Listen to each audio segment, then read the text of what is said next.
When Destiny 2 switched to the seasonal delivery of content, I struggled a bit as a content creator to see an idea all the way through to the end and publish a video for my subscribers. Sometimes what happens is I get an idea that is 90% fleshed out, the video cataloged, all the footage, everything ready to go. All I have to do is put it in an editing program and hit render. But as I'm setting all that up, something new happens in Destiny 2, and it's a race to cover it against other content creators in a timely fashion. And as those keep piling up, and we discover something new in the game that I'm a little bit more passionate about covering, ideas like what you're about to see on the screen don't necessarily get scrapped, but they get cited so much that ultimately they never get published.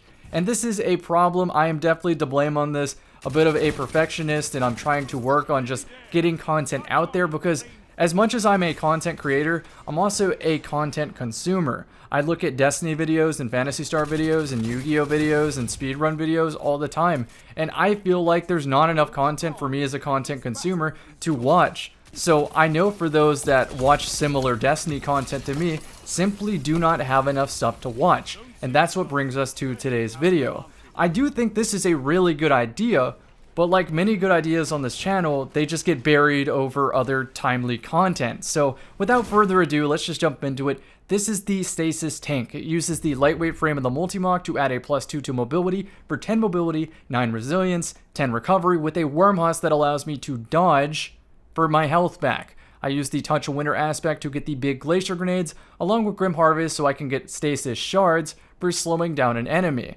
which means that if I collect the shards, I get an Overshield, which means if I team with Behemoth Titans, they can feed my Hunter Overshields.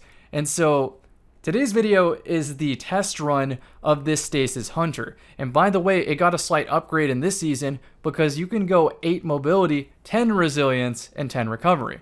So I managed to make those stat splits work. While Whisper of Rime did get nerfed, I still think this brings a lot to the table. As you can see in the background gameplay, there are situations where I should have died twice over, but got out just fine because I can Wormhusk dodge, have damage resistance from my crystals, and sometimes pick up an Overshield.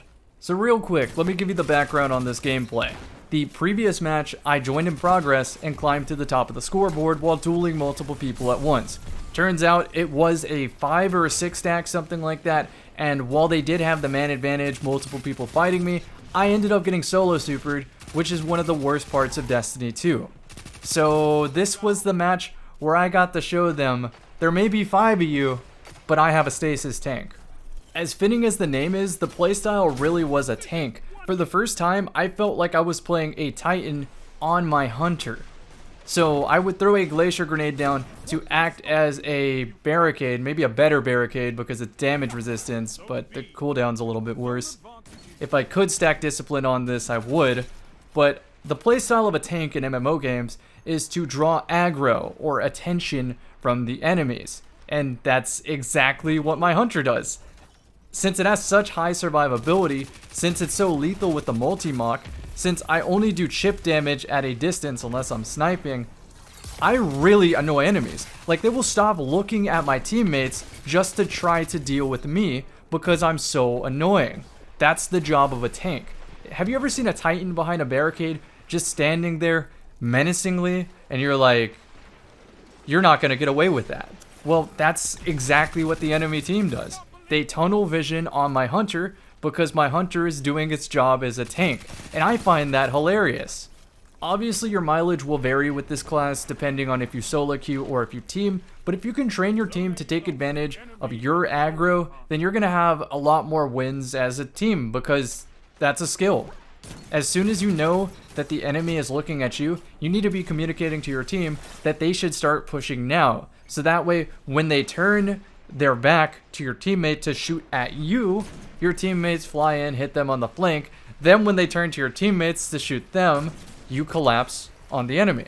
Very, very simple, but a lot harder to do when it comes to the actual game, and a near impossible situation to expect a teammate in solo queue to follow through with. I already mentioned that this build gets even more lethal when you have Behemoth Titan teammates to feed you free crystals, which equal Overshields. Shurikens got a buff though. In this gameplay, the Shurikens were nerfed, and recently they did get the buff of movement speed and tracking. So self-proccing your own overshield is a lot easier.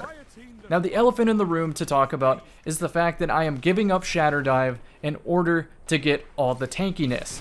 You could also argue that using slow to dodge makes even more sense with this loadout, since you could be super aggro point blank with Wormhusk giving you health back and simultaneously slowing the enemy, and if you pick up the kill, you might get an overshield.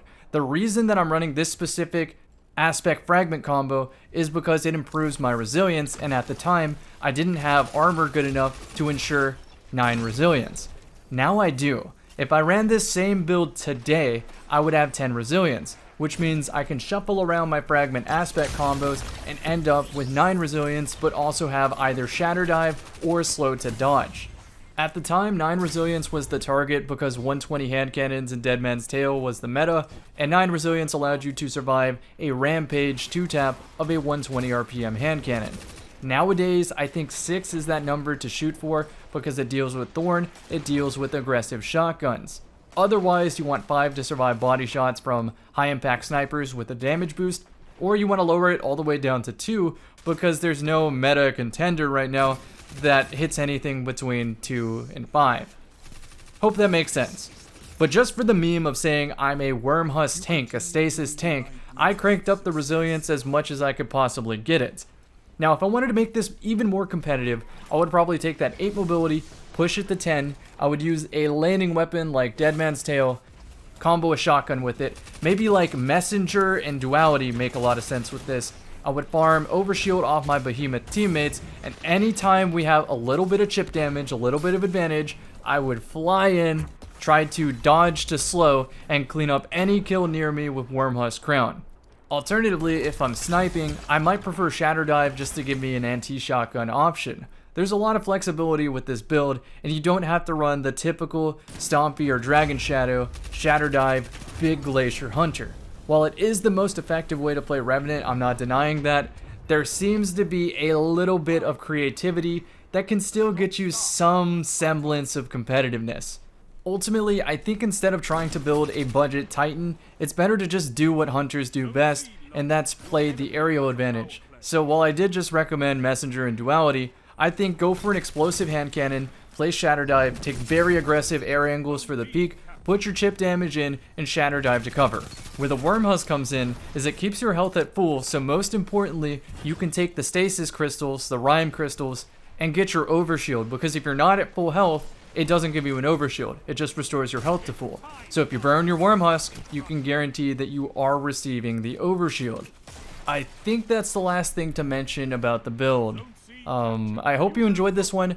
Let me know if you try this out. If you try this out with Behemoth Titans, I'm even more interested how it goes for you. And I think that's where I'm calling it. Thanks for watching the video. I will try to keep some frequency with my uploads and get through a lot of my old files. Some of it might be a little bit outdated, but if you found this interesting, you'll probably find those interesting too. Take care, everyone. Have a great one.